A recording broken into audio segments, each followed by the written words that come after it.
Hello there and welcome to the card Grotto. Today I've got an updated Raskog storage organisation video for you. I've fairly recently, in the last couple of months, changed up the organisation of my Raskog, moved a few things off, put a few things on, so I thought I would share with you how I'm organising it. If you have a Raskog yourself, you might get some tips from it, or if you're looking possibly to buy one, you might be able to see what different things you can add into it. I absolutely love the Raskog. Unfortunately, I believe they're discontinuing this teal colour, which I absolutely love, but they are having lots of different other colours, so I guess that's something. So I'm going to get more up close in depth of all the different shelves, but this is just an overview of how I have it. I have it sort of behind my desk in sort of a corner. I have the cupboard there on the right hand side. That's kind of like a built-in cupboard, so I can't really move that. So this is kind of like the corner of my room. So let's get up close and see what's in it. Okay, so starting at the bottom, I have my Cuttlebug here. It's quite a good place to keep it, although it's quite heavy to keep getting in and out. It's the best place I've found in my room to actually keep it.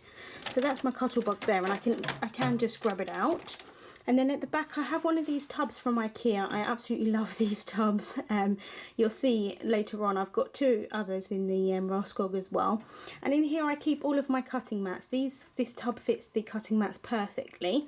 So I've got all my cutting mats for my Cuttlebug. And then I've got like tan mats and things like that. I've got some larger embossing folders that won't fit in my other embossing folder storage.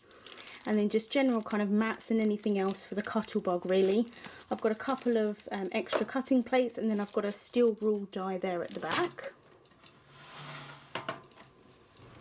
Moving up to the second shelf of my Raskog, I have this By Girl basket, I suppose it's called, on the front here that I hold my kitchen roll in. I absolutely love this.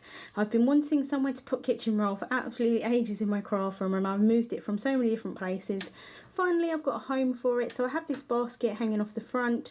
It does actually come with quite a long kind of hanging thing that it would go a lot further down. And but I didn't really like that so much because it would hang and I wouldn't be able to get my Cuttlebug out of the bottom. So I've just added some hooks on the side, and you can get them in the same kind of section as where you'd get the basket from. And now I can just lift this up and grab my Cuttlebug from underneath, and it's no problem whatsoever, so I really like that. So then moving into the second shelf itself, I've got another one of these tubs here from IKEA, and this holds basically anything that's in a spray bottle type kind of thing. So a taller bottle. So I've got my distress sprayer, I've got some mini misters, I've got my stamp cleaner, I've got some distress paint, and then loads of sprays here. Most of these are Hardy Swap Colour Shine. I've got some glimmer mist at the back, and also some kind of medium type thing for watercolour, and then also my distress refresher. In these tubs here, this is these little tubs of the distress mediums, and then I've got some larger tubs of multi-medium matte. I've got some embossing paste and some gesso at the back, and then right at the back of all of this I've got my Tim Holtz tissue tape, and then an extra Tim Holtz craft sheet, one of those slick surface ones.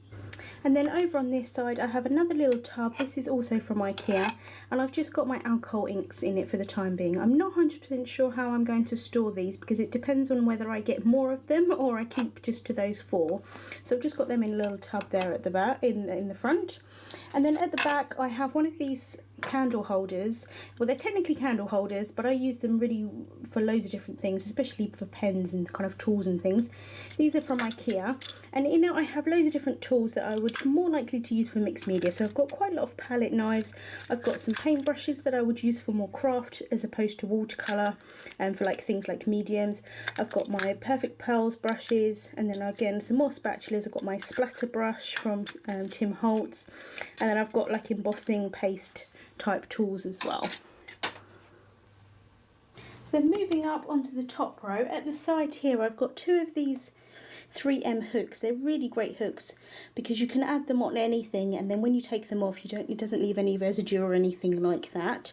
So I've got my two embossing heat guns hanging off of those. So I've got the Ranger heat gun and then the Stampin' Up embossing gun as well. So I really like how they just hang at the side. So moving on to the top layer of the Raskog, this is the one that I kind of access the most. So I've got another one of these tubs here from IKEA. Again, absolutely love them. And this is where I hold all of my new products. So anything that I'm saving to put in a haul video, or anything that I'm yet to put away, anything like that all goes in there. And then I've just got a kind of little metal pot here, which I really like, that I just keep anything kind of small items, maybe like sequins or anything like that in there. And then on this side I have loads of different pens, as you can see. So I have all of the smaller ones again in these candle holders from IKEA. So this is all of my Wink of Stella, Wink of Luna and a Spectrum Noir Sparkle pen. This is where I hold all of my Ziegling Colour Real brush markers. And I've just got various different pens in this one. I've got quite a lot of Copic multi-liners, I've got some Jelly Roll pens, some other type of multi-liners, a Posca Paint pen, some Sharpie markers, just various different pens in there. And then this one here, I do actually keep two, one inside the other of these candle holders, just because often when I'm making a video, or even just in general when I'm using a lot of different pens and things, I like to keep them in there so that I know which colours I've used. And so in this one I have lots of these water brush type things, and I've got my Monoto masking pens, I've got some Dove blender solution in there, and then various different blender pens. And then at the back here I've got one of the taller tubs. This is actually a plant pot, again from IKEA. And then I've got loads of pencils in here. So this is my full collection of the Derwent Coloursoft pencils. And then I've also got a couple of extra white pencils from various different companies. And then I've got some open stock of polychromos in there as well from Faber-Castell. I have a set in a tin, but any open stock I keep there. So I've got all of my colour pencils together.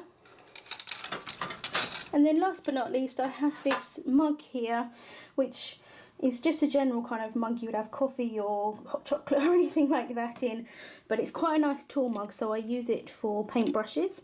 So most of these are watercolour brushes from Winsor & Newton. I do have a few other brands in here as well, but I really like the Winsor & Newton ones. I've got my little pig pencil here that my friend Ruth gave me. I quite like him in here and not using him as a pencil. And then just general other paint brushes from like craft type ones like this that I tend to use with like blending solution or anything like that, and various ones for like splattering and things. So that was a look at how I'm currently organising my Raskog. I'll have links to all of the separate products for the storage type items down in the description bar on YouTube and also on my blog. Thank you so much for watching, and I'll see you soon.